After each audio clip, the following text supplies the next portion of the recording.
اگر آپ نے ابھی تک ہمارا چینل سبسکرائب نہیں کیا تو ابھی سبسکرائب کریں اور بیل آئیکن کو کلک کر کے ہماری لیٹسٹ ویڈیوز کے بارے میں اپڈیٹ جانیں۔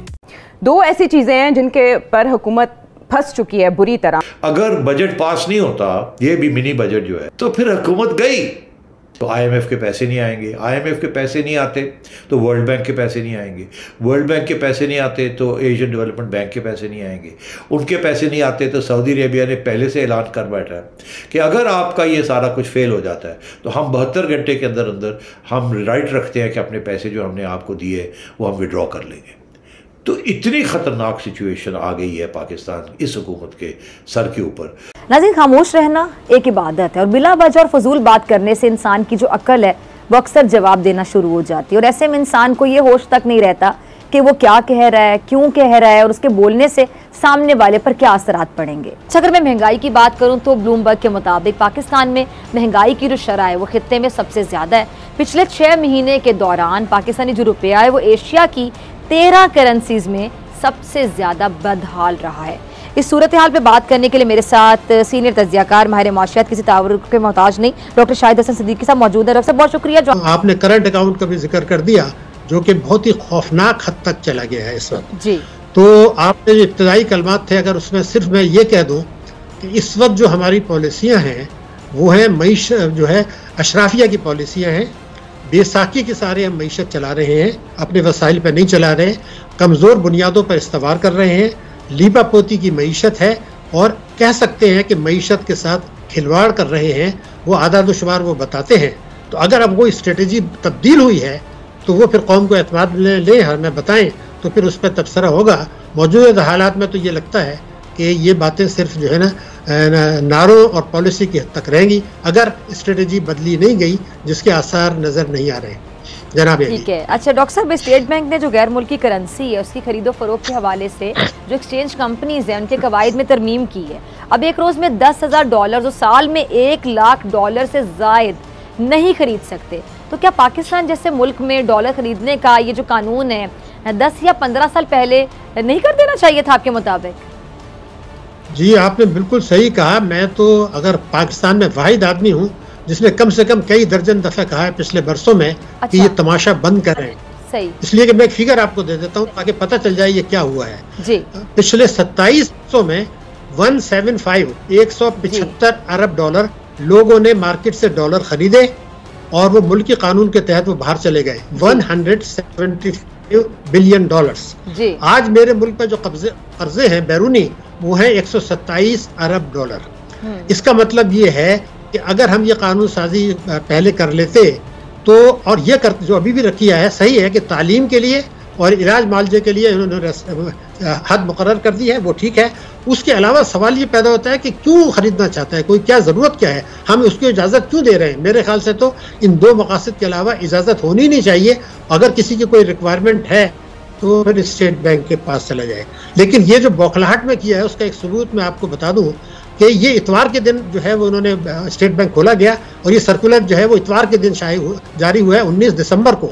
اس کی وجہ یہ تھی کہ سعودی عرب سے 3 ارب ڈالر آپ کے آ گئے، آئی ایم ایف سے معاملات طے ہو گئے، لیکن روپیہ اس تیزی سے گر رہا تھا کہ مئی سے اب تک 28 روپیہ فی ڈالر ہوا، کمی ہوئی۔ تو جو ملک 60 ارب ڈالر یا 65 ارب ڈالر کا امپورٹ کرتا ہے وہاں تو تباہی بربادی آ رہی تھی۔ کہ حکومت بہت پریشان ہے، سٹ پٹا رہی ہے، سرگرداں ہے، اور اس وقت کوشش کی جا رہی ہے کہ کسی طور پر اس بحران سے نکلا جا سکے جو درپیش ہے۔ ڈیل کی جب بات ہو رہی ہے تو اب تذکرہ بہت اہم ڈیل کا جو کہ آئی ایم ایف کے ساتھ نہیں بن پا رہی۔ سیٹھی صاحب، ہم سمجھ رہے تھے 22 دسمبر کو جو اجلاس بلایا گیا ہے اس میں منی بجٹ پیش کیا جائے گا اور پاس کروا لیا جائے گا، لیکن کل کیبنٹ میں ہی یہ پاس نہیں ہوا بل۔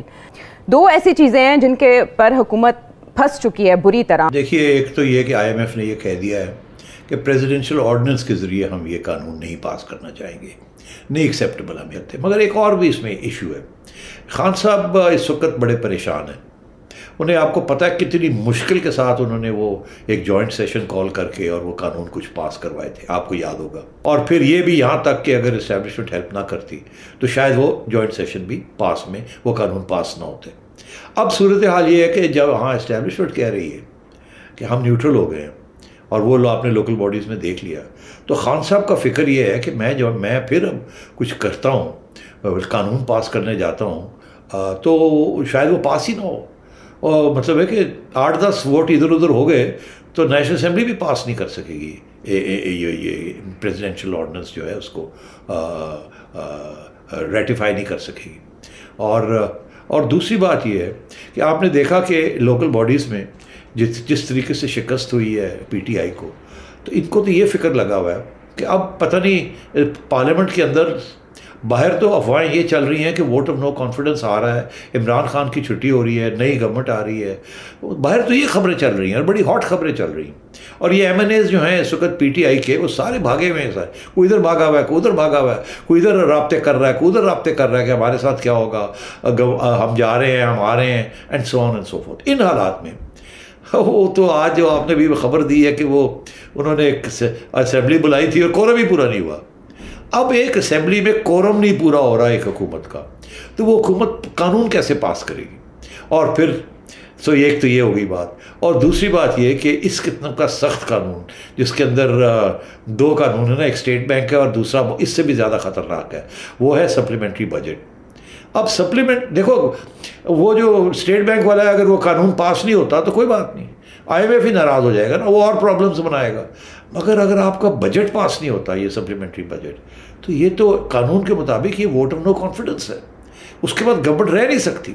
تو اتنی بڑی مطلب ہے قانون کے طور پہ اگر بجٹ پاس نہیں ہوتا, یہ بھی منی بجٹ جو ہے, تو پھر حکومت گئی, پھر نو ووٹ آف نو کانفیڈنس کی بھی ضرورت نہیں ہے, وہ آٹومیٹکلی ایک اپنی پارٹی کے اندر سے ووٹ آف نو کانفیڈنس ہو جاتا ہے, اور اس کے بعد ڈیزالو کرنی پڑتی ہے حکومت اور نئے فریش الیکشنز کال کرنے پڑتے ہیں, یا ووٹ آف کانفیڈنس لینا پڑتا ہے. تو وہ تو عمران خان صاحب لینے سے نہیں کریں گے کبھی بھی.